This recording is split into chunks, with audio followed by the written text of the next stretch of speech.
Subscribe to my YouTube channel and click the bell icon for the latest film interviews, features, and recommendations on the movies that matter.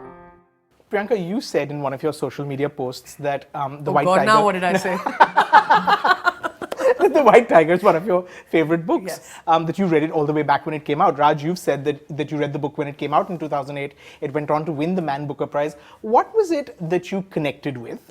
How did the two of you come to be involved, and you also as co-producer? Well, I read it long back. Then when I met Ramin in Bombay, I got to know that he's planning this film, and I just instantly connected with him. I really liked him. I liked his energy. I liked his aura. I liked the way he was seeing this story, and I liked the cinema as well. So I thought, and it's a great story. So I thought there was never a second thought for me that why I shouldn't do this film. I was always very up for this film and this character. I read the book, a decade ago? Yeah, when it came out or 2008. whatever, Yeah. and I never forget how it made me feel. Right. I don't know about anything else, but that feeling of almost like I was failing a part of society as an Indian. How are we so desensitized to it? How can we not even see it in our worlds that we live in? So I remember it made me feel all of these like crazy emotions being a part of the privileged society of the country. So when my agents called me and told me that we were talking about all the movies that are being made and what would be interesting, and they told me the White Tiger is being adapted, and I was just like, how am I not attached to this? So I pursued the film actually, knowing that Pinky Madam is a limited part. Right. But I really wanted to be attached to it as an EP as well, so that I can like magnify where this movie needs to go, how much we can push it. Right. Because I feel like it's the kind of global or universal storytelling in this, which is like the story of an underdog with ambition who's stuck in this vortex of life and poverty, and that's something that will resonate with so many countries around the world. Correct. And hence Netflix becoming the perfect partner. It takes us to like 140 countries around the world instantly. So it was a no-brainer for me. You know, the story is about poverty and oppression, the caste system, which of course you're familiar with, even if the two of you haven't necessarily experienced those horrors personally. But I would imagine that the other larger themes, ambition, following one's dreams, those are things that you could connect with. Were those elements that you could connect with? And also, when the script came along, did it sort of evoke the memory of the book? Did you find that it was very close to, or at least the feeling that you had while reading the book? Oh, it has. It did provoke that feeling that it was pretty much close to the book that we read. And also about your earlier question about, like, I've experienced everything, whatever you've mentioned. I've experienced, ambition, to be ambitious, and I've experienced poverty. I've seen all kinds of things in my life. I've experienced money.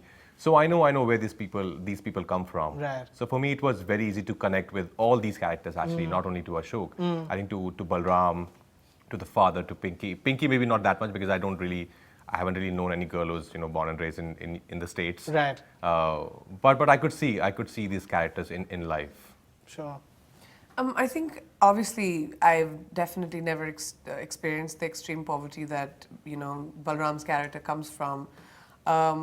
Yes, but I have come from a rather middle class background. But I can never claim to understand it. Right? You can never claim to understand what it feels like to sleep under a highway and have traffic flying all around you. So, but I think as someone who I truly believe in humanity, I feel like it's our responsibility, and to a certain extent, it's something that should move us. And when I read the screenplay, it's so similar to the book and the feeling of the book. So when you finish the movie, or the screenplay for me as of now, because I haven't seen the movie, I felt the same way as I did with the book, and for me that was a winner. And then Ramin and his perspective, he brings in such a like outsider's perspective, of a non-desensitized person who's like this, and my character is like that. First of all, for me to play an American who's really funny. Right. So I had to like really wrap. I was going to say, it's sort of, Right? Yeah. I'm glad you see the humor of it. Right. I found it very funny. Right. But so to wrap my head around not being the Priyanka who has known this and has somewhere worn blinkers just like all of us do. Right. But to become that outsider who comes in and says, what is happening? Correct. And wants to go back. What is happening? And it was a lot of push and pull in my head. Right. Raj, you said that literally when you met Ramin, you immediately wanted to work with him.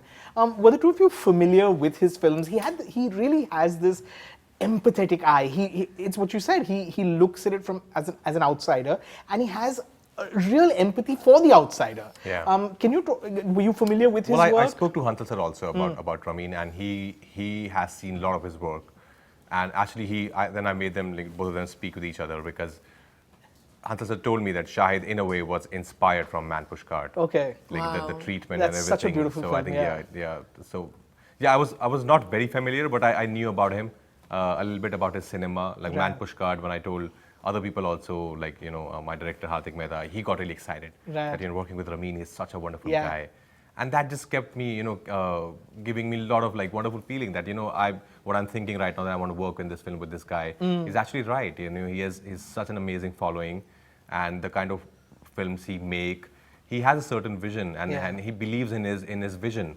He's not doing it for any corrupt reasons, because he wants to really honestly tell these stories. Right.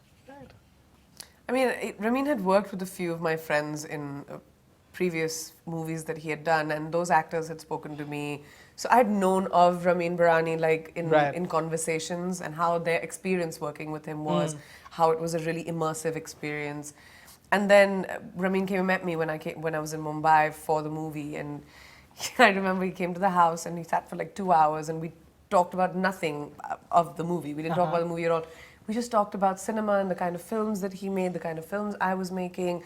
And I just knew when I sat for those 2 hours with him that I wanted to work under his tutelage, to kind of be uncomfortable a little bit.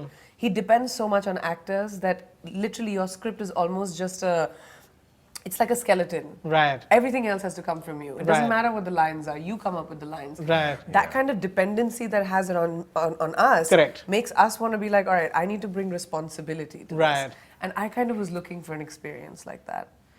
He works also with a lot of non-professional actors. Yeah. Is Oh that my something? gosh. Are we going to see that in this film as well? Yeah. There's There are a couple of there are incredible people that have been cast in this movie. who are real people. Super. Yeah. I mean, yes, actors as well, Sure. but also like just faces that he finds fascinating, and the casting of every single person is just so amazing in this film that it'll never take you out of the world. Right. It's just so authentic to what that character would be. Right. But it doesn't always, it doesn't work always. Right. There have been times when of course, we've spoken about it, that he thought the face is very interesting and it would work. But there have been times when it won't work sometimes. They can't perform. Yeah, Correct. they can't perform. They get nervous sometimes. Right. But I think still, that's where his genius comes in. Right. Yeah. He brings it out from them, yeah. Sure. Balram says in the book, he says, "I'm always a man who sees tomorrow when others see today." Is that something that you can relate to on any level? Because that's one of the key kind of themes of who he is, certainly, and it sort of informs what he does in the film, because he gets by. I mean, he's someone who, of course, comes from very modest means. He's a tea seller in his village. He graduates to, of course, being the chauffeur of this rich couple in Delhi, and then he eventually, of course, becomes an entrepreneur. But it's because he makes these choices, which are sometimes hard choices.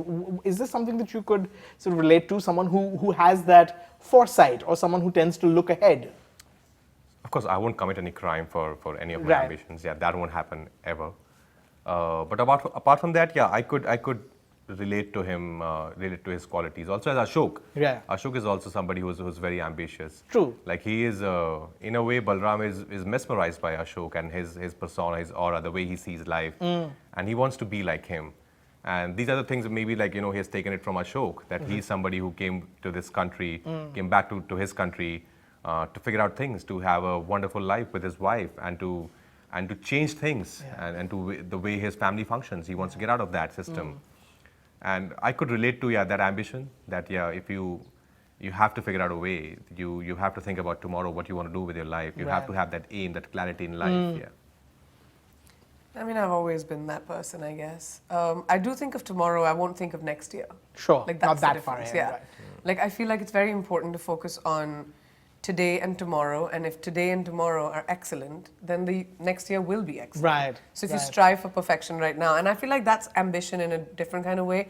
Yeah, I can have like a bigger goal of like 5 years later, I want to have this on my checklist, but I'm not someone who's ever been able to like plan the ladder, I'm very present. Sure. And finally, very quickly, what was it like working together? The two of you have never worked together. Oh my gosh, I cannot begin to tell you, Rajeev. There's so much chatter in between shots. It's like there's no focus at all. And I'd heard so much about Raj being especially on this, a like, Ramin Bairani set. Yeah. being this a professional actor. No, he was amazing. I was very excited to be working with Raj. I'm a big fan of the work that he's done. What he and the movies that he has done has meant for Indian cinema. And I was very excited to collaborate with him. He's been someone who's, you know, an actor's actor. Yeah. He's a very, you know, he's giving as an actor. He's fun to be around, thankfully. But it's been pretty all right. Do you want to return the compliment? No, likewise. I've been a huge admirer of her work, and then got to know her personally as well, you know, through this shoot. And she's a really chilled out. She's a wonderful girl. She's a giver. She's so helpful about everything. And when it comes to work, she is so involved, which is for me so like I really get impressed when actors do that with their work. Right. Well, all the best. Can't wait to watch the film. Thank you so much. Thank you, Rajeev, sir. Thank you. I can't wait to watch it too. Thank you.